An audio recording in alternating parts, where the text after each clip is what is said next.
first start with Rabbi Eliezer ben Hyrkanos. Rabbi Eliezer ben Hyrkanos wasn't exactly a ben Torah when he was a child. As a matter of fact, according to many sources, until he was 28 years old, he knew nothing. To a point where he didn't even know how to read or write. 28 years old. But his father was Hyrkanos, Ashir, multi-millionaire. Huge. One day, Eliezer is working and he sees this material world is worthless. He's like, I know the truth. It's in Torah. I want to go learn Torah. But he's like, where am I going to start? There's no yeshiva. There's no local yeshiva. There's no TorahAnytime.com. I'm going to learn Torah. So he starts crying, miskin. Hyrkanos, his father, the millionaire, sees him. He goes, what happened? Why, is this job that I gave you too difficult? Okay, go to the next department. It's a little easier. He goes to the next department. The next day, his father sees him crying again. Why, this work is also difficult for you? Go to the next department. It's even easier. The next day, he's crying again. No, what happened? The work is so difficult? He goes, no, Abba. I have to tell you something. I've decided I'm going to learn Torah. Torah? What Torah? You're 28 years old. If you told me when you were a kid you wanted to go learn Torah, then okay, then you could be something someday. Start learning. First you have to learn Aleph Bet. You have to learn something. You don't know anything. You're 20 years old. Get married. Take over the business. Make a few million with your brothers. And that's it. No, azov otcha. Once you retire or something, you can learn some Torah. Make your money first. No. Make your money. Build a castle. What do you got to do first? First, you build a factory. Then you build the castle. Then you go learn Torah. You can't build the castle then the factory because then you can't pay for the castle. You have to build the factory first. Then the castle. And then you go learn Torah. That's the mindset of the secular mind. B'ezrat Hashem, at least they're going to learn Torah one day. But in reality, what is it supposed to be?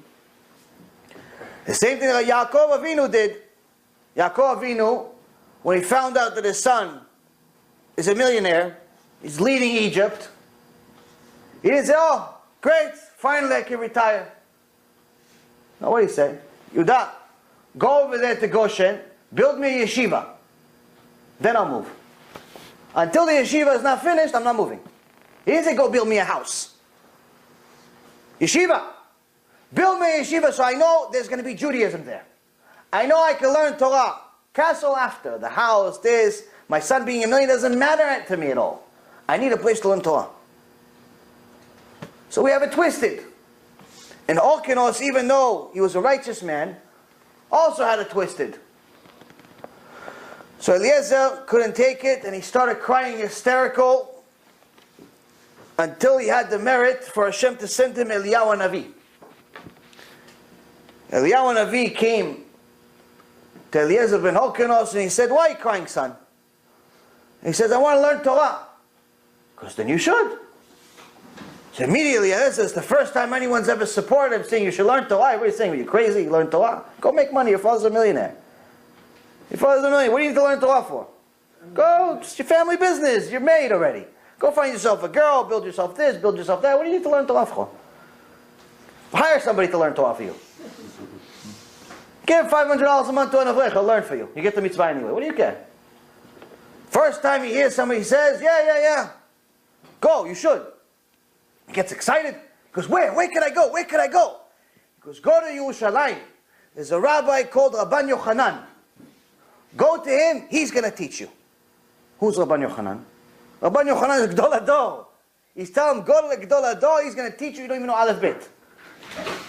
You don't even know Aleph Bet, go to Rabban Yochanan, he tells him. סליחה, יש לי לספר שתי סידורים, זה אפשרי? סידורים יש לך? כן. לא, שתי סידורות פרחים. כן, אז אני דקה יכולה לך. So, it says to him,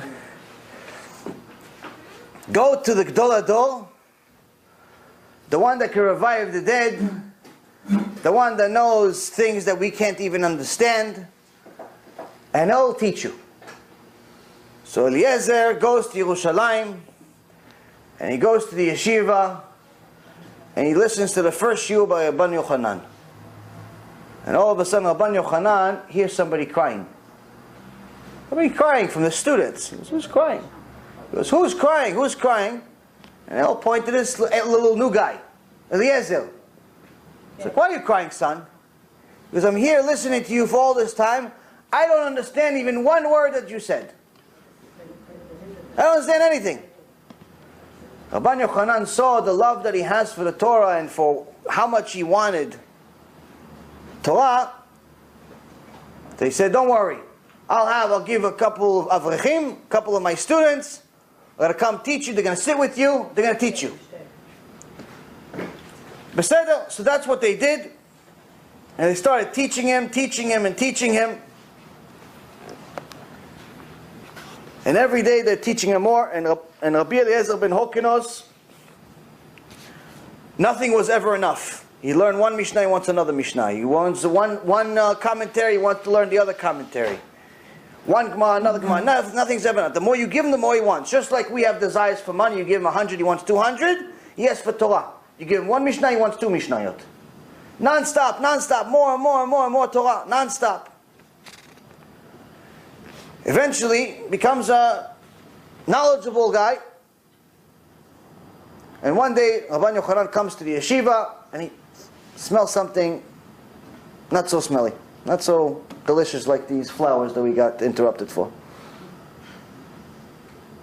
He smells something not so good. He looks, because you're not allowed to pray or learn if there's bad smell. Not allowed to pray or smell, or if there's bad smell. If there's bad smell in any place, you're not allowed to pray. Or learn. You have to remove it. So, he looks, eventually finds out where is it coming from, this awful smell that he could smell from 100 yards away. The mouth of Rabbi Eliezer. Find out, how is it possible? His mouth is so smelly. He's probably fasting. He's not eating, and eventually it creates a problem. So he asks the 2 people that are hosting him, because he's in a hotel where they don't feed you, they're just a hotel to sleep in. Like, what are you feeding him every day? You give him food? He goes, no, he never eats with us. Goes, so what does he eat? He goes, I don't know. Okay, so let's ask the Baal Habayit. Let's go ask the person that he's staying in his house. Go find out for me and tell me. So the students go over there, they go to the Baal Habayit and they say, okay, what do you feed Eliezer every day? I don't feed him anything. He eats on his own. He goes, what does he eat? He goes, I don't really know what he eats, but I know that every so often he goes behind his bed, he has this sack. He grabs something from the sack, he puts it in his mouth, and that's it. So can we see it? So they go inside, they move the bed, they see the sack. What's in the sack? Bots. Mud. He's eating mud for months. How can someone live like this? The news comes back to Rabbi Yochanan. Rabbi Yochanan understands this is a special person. He didn't want to bother anyone. He didn't want to annoy anyone. He didn't want to interfere with anyone. He didn't want to take any risk for him to chas v'shalom be thrown out of yeshiva, to be an expense on anyone. So he said, just give me Torah, I'll figure out the rest. And he was eating mud for months. Eat mud once. Try once. Try once. Feel what he felt for months. So Rabbi Yochanan said, that's Mesirut Nefesh Torah. And he gave Rabbi Eliezer ben Hyrkanos a blessing. He says, just like the smell of Torah the smell in your mouth came for Torah, only amazing smell, only amazing things will come out of the Torah that you will actually inherit in general. One day, during the Chol HaMoed of Pesach, Rabbi Yochanan invited a lot of gvirim, a lot of people, a lot of rabbis to give, to celebrate. And he asked the Rabbi Eliezer to speak, give a speech, give Shir Torah. No flowers though. Schnitzel? No schnitzel. Schnitzel they already ate before. Before I was finished, they started on time. So, he says, give a speech. He goes, no, Kvod Harav, what could I teach that my teacher doesn't know? He goes, no, you know, I give you something, you develop it. You're a big chacham. He goes, but maybe you're shy, you're embarrassed because I'm your teacher and I'm here, and you don't want to teach next to me. So what I'll do is I'll leave. I'll leave and you teach. So immediately, Rabbi Eliezer jumped up, no, Kvod Harav, and he started teaching. Start teaching. They said, no one's ever heard anything he said before. Everything was chidushim. To such an extent that his face started lighting like Moshe Rabbeinu's face lit in Mount Sinai. And at the same time, who comes in? Who was also invited? His father Hyrkanos. Why did his father come to town for? He came to town to see his rabbi, Rabban Yochanan. To tell him, listen, I made a swear many years ago that once my son leaves, I'm removing him from the will and giving everything to his brothers. So I came to the rabbi to confirm it. So he comes in to go see his rabbi, but then he hears the shiur. He sits down with the shiur. He's like, it's a lot of people. He just hears this amazing chidushim, sees this light about everyone. He doesn't understand what's going on. He says, who is this rabbi? Who's this rabbi? It's Eliezer. He's like, Eliezer who? Who's his father? He goes, Eliezer ben Hyrkanos. Huh? He goes, Eliezer ben Hyrkanos, me? It's my son? He goes, sees his son. Be the Moshe Rabbeinu of his generation. And he goes to Rabban Yochanan and he says, I came here for one reason, but now I want the opposite. I want to take everything away from my other sons and give everything to him. And Rabbi Eliezer says to his father, Abba, if I wanted money from you, I would have stayed home. All I want is Torah. So the most I could agree to take, not I want. Most I agree to take, you want to give me, most I agree to take, just my share. Give the rest to the brothers. He didn't agree to take 1 penny more. Why didn't he agree to take 1 penny more? Because he knew something we're trying to get to know. What did he know? He knew that material, money, clothing, all the shtuyot that's in this world is literally shtuyot. It's meaningless. He knew what's really valuable, and he had it. So that's Rabbi Eliezer ben Hyrkanos. Now, Rabbi Eliezer ben Hyrkanos also had some amazing stories in the Torah. There was a big disagreement between him and Rabban Gamliel and all of the sages, where in the Gemara Masechet Gitin, page 56, in Gemara Bava Metzia, page 59, there is a big argument between Eliezer ben Hyrkanos and all of the sages about halacha of tahara, of purity, impurity, in regards to making a oven. And he says, listen, I got this from this halacha from Moshe Rabbeinu, I know I'm right. All of the other rabbis are saying you're wrong. He says, okay, if I'm right,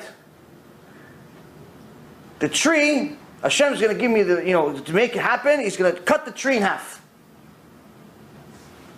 Boom, it happens. Tree cuts in half.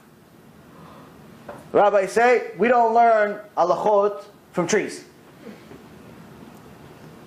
Next thing he says, if I'm right, the water from the river that goes in one direction, it's going to go the opposite direction. It's going to go against the current. Or opposite, reverse. It's going to change nature for me. Boom, that's what happens. The river starts going backwards. What do rabbis say? Sorry, we don't learn halachot from rivers. And there's a few other ones. One time he says, if I'm right, the wall of the Bet Midrash is going to topple over. And one of the other, I think it was Rabbi Yehuda, stopped it. He goes, okay, stop, enough. We don't need to kill anyone.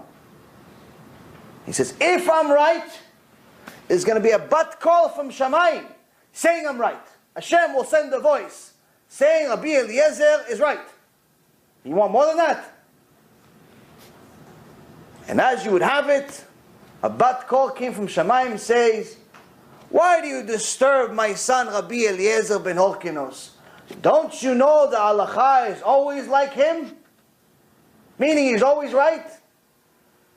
And the rabbi said, we're sorry, but we don't learn halachot from a bat kol. Hashem gave a law to Am Yisrael, and he says the majority rules, not a bat kol, not a one person. Majority, rabbis, we have an order. Yeah, but there's a bat kol, Hashem just spoke. He gave us the rules. We're listening to the same Hashem. We're following his rules. I can't just decide that this Gemara means this because I decide that it means that. We have a system. How do we know the system? From our rabbis, who know from their rabbis, from their rabbis, to their rabbis. And that's where we know that we don't have a rabbi, the whole system collapses. So now, Rabbi Eliezer ben Hyrkanos says, listen, I know the truth, I can't leave it. I can't change my mind. I know, I understand, I know the laws, but I can't change my mind. Says, because you're not going back, you're not turning your mind, you're not going with us, we'll put you on cherem. No one's allowed to learn from you anymore. You're not allowed to be part of the Beit Din anymore. This is Rabbi Eliezer ben Hyrkanos, got thrown out. Got thrown out until almost the end of his life. And Chazal says, in the Gemara, the day that they actually put him on cherem, Hashem decided to destroy the world. And the whole ocean started rocking. Hashem Mamash was starting to destroy the world. Until Rabban Gamliel said, Hashem, you know I didn't do this for my honor.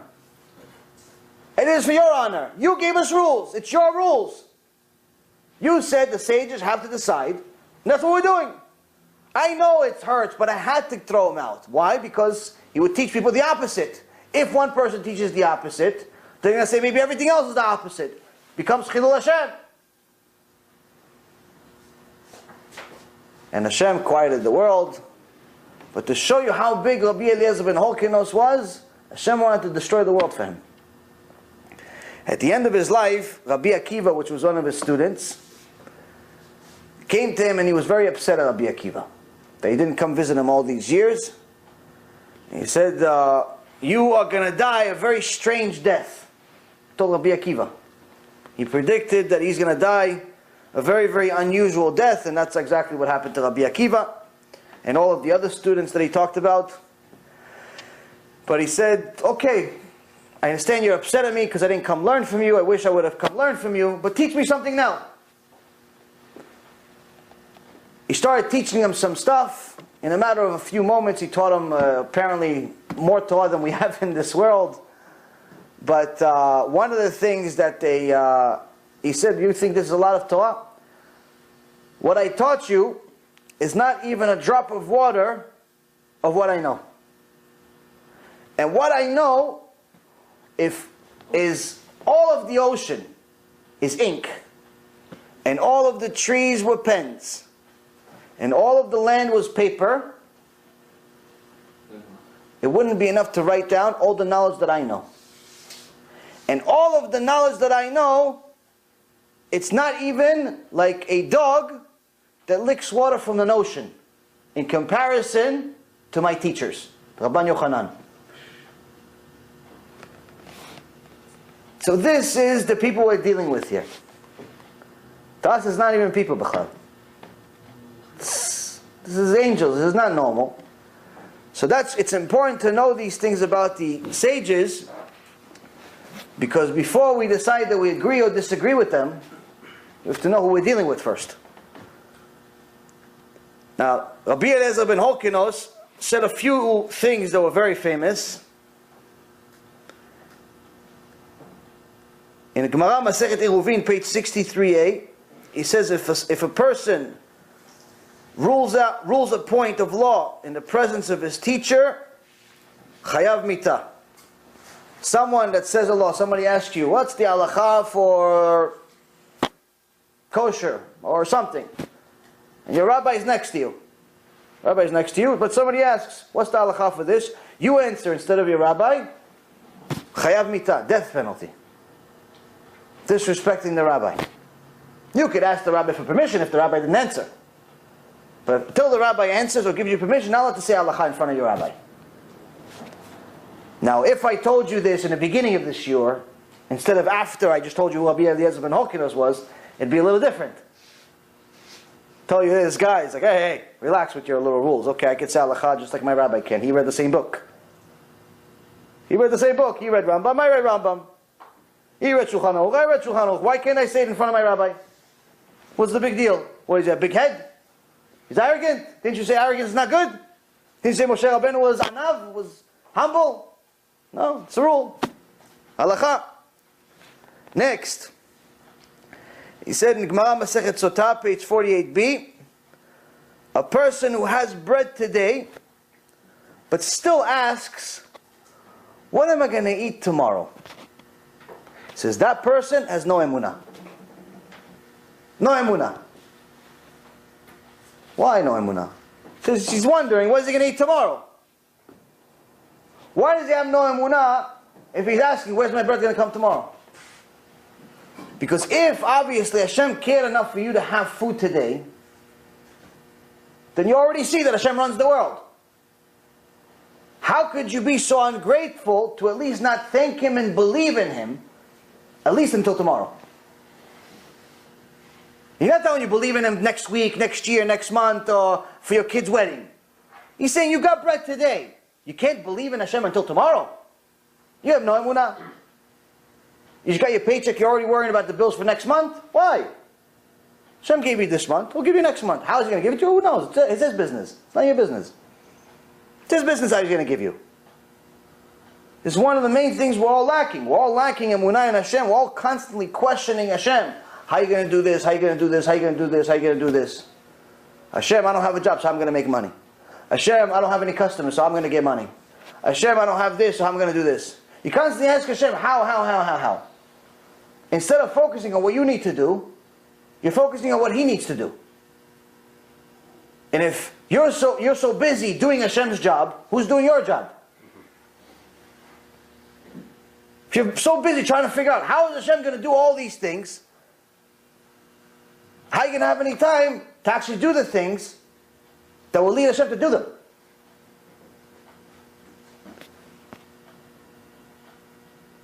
And last but not least, in Masechet Yevamot, obviously he said many things, but this is three famous ones. Masechet Yevamot, page 63b, he says, whoever refuses to have children is considered a murderer. This is because of the very same issue that we've talked about. Baruch Hashem, we had several shurim about the issue of wasting seed. When someone decides, I don't want to have kids, obviously they have to do something. They're still a guy, they're still a man, they still have needs, they still have a wife. They didn't become a statue. Which means that if you're going to intentionally not have kids, that means that the sperm is going in the wrong places. So Rabbi Eliezer ben Hyrkanos says, just so you know, in case you're wondering, we already knew 2,500 years ago you were murdering 300 million people each time. They already knew. They already knew it was murder 2,000 years ago. We didn't just figure it out now with the scientists. We didn't need scientists. Rabbi Eliezer already knew. He already knew that every little cell has a name. Every cell has a name. Every cell has a potential neshama that's supposed to come to this world. And you decide, no, I don't want it. So you create a little Holocaust times 1,000 every day. No, I don't want to ruin my wife's body. I don't want to ruin her body. She's so nice, pretty, she's 22 years old. I'm not ready for kids. Oh, the best. We don't have any money for kids. Tuition? What tuition? The kid's a baby. No, but who knows if I'm going to have the money? Let me get the money first. Enough money for the yeshiva. Then I'll have the kid. So by the time he gets the yeshiva, it's already grew. Because I'm invested in Microsoft stock with dividends. All this shtuyot are in people's head, thinking that they're responsible for the money. The kid comes with money. Hashem sends him with the money. Once you make rules that are against the Torah, why does Hashem get upset? He says, because you're pretty much saying that I'm wrong. When you make a rule that's against my Torah, you're saying that my Torah is wrong. My instructions are wrong. I manufactured you, but I made a mistake in my own creation. I said bring kids to the world, I'll give you parnasah. I say have shlom bayit, I'll give you parnasah. I say don't waste seed, I'll give you parnasah. I say be honest, I'll give you parnasah. I say keep Shabbat, keep mitzvot, I'll give you parnasah. You don't do any of them, and then you complain to me.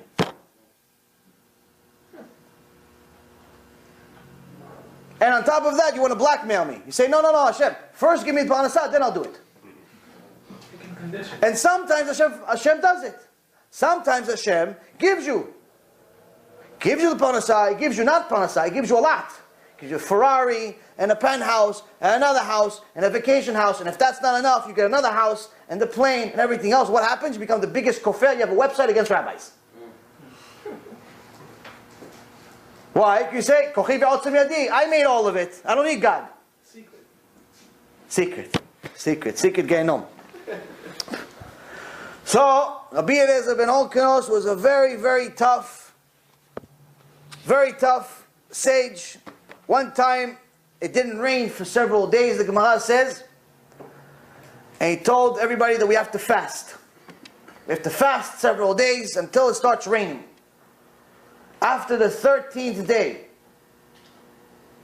it still didn't rain. 13th fast, they did already, still didn't rain. But everybody left the shul, like we leave the shul after Yom Kippur. How do you leave the shul at Yom Kippur? Everybody's happy, yeah, all of a sudden you're not hungry. You haven't eaten 24. An hour before the fast, you're dying. Fast is over, no, you don't even want to go home. You just want to hang out with the guys. All of a sudden we don't eat. No, just give me a candy, it's fine. Give me a little sip of tea, I go fast for another 2 weeks. You ever noticed that? During the fast, 8 o'clock in the morning, no, I can't wake up for prayer. I'm dying from not eating or drinking. I can't go pray. I want to sleep all day. I can't. I haven't eaten the whole 6 hours. The fast is over. All of a sudden, we don't want to go home. We want to hang out with the guys, plan a vacation, plan a barbecue, plan this, plan that. All this shtuyot that we plan, all of a sudden, the Yetzirah doesn't bother us. Right? Why? There's a rule in the Torah. Mayim gnuvim imtaku. Stolen water are sweeter. When we're not allowed to do something, that's what we want to do.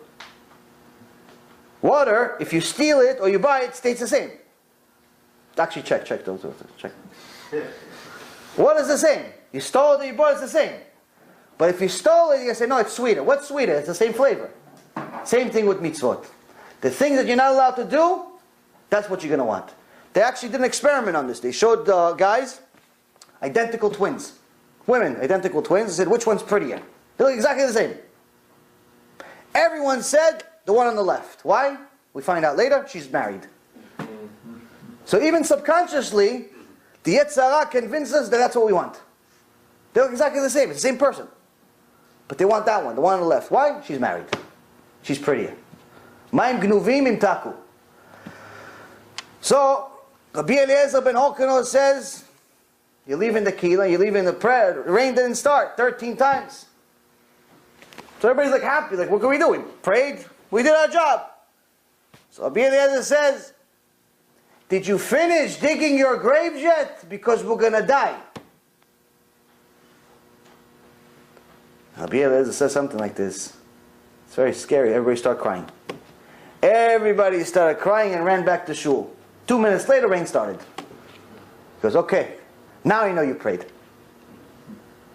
What's the prayer all about? We go to pray Shachrit, Mincha, Arvit, Yom Kippur, Shabbat, Rosh Hashanah. What's the prayer for? What does Hashem want from us? He really needs us to repeat these words. What does He want? He wants your heart. He wants your heart for a few minutes. Give me a few minutes. Why did it make the prayer so long? If you look at the Siddur of Avraham Avinu, it's not even 10% of our Siddur. You look at the sages even from a couple of 100 years ago. You look at their Siddur, our Siddur, it's not even comparison. And I'm not talking about English and Hebrew. Talk about just the basic siddur. It's much, much bigger. Much bigger today than it was 1,000 years ago, 2,000 years ago. Much, much bigger. Why? Back then they connect to Hashem like that. They'd meditate an hour, according to Gemara Masechet Brachot, an hour before prayer. Then the prayer itself, another hour. Then to get down from the high level they got to, they'd have to meditate another hour. So Chazal asks, when they have time to study Torah, they're praying 9 hours a day. They say, answer, Alvay Adam itpalel tamid. Hashem wishes that a person will pray all day. 24 hours a day. Itbodedut.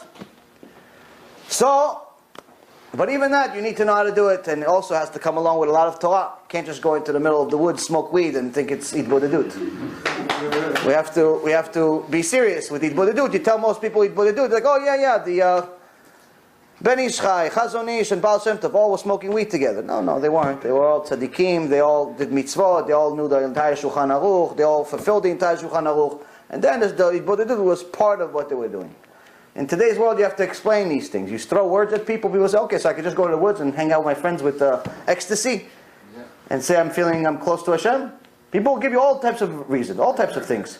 All types of things. People will make, what we never heard that. What, they don't do that in all these places, they go to graves. They go to graves once a year. What, are they all tzaddikim over there? No, a lot of people do shtiyot over there. A lot of people do shtiyot. So anyway, the key is to, wow, this Facebook may die out soon because my battery's dying. But anyway, the Rabbi Eliezer ben Hyrkanos was a very, very serious person, and there was no shortcuts. There was no, hey, listen, you could just do half the mitzvot and you have nothing to worry about. He actually, if you look at it, every time he's mentioned in the Gemara, every time he mentions in the Torah, he's the ultimate rebuker. No gray area. It's black or white. If it's true, it's true. If it's not, it's not.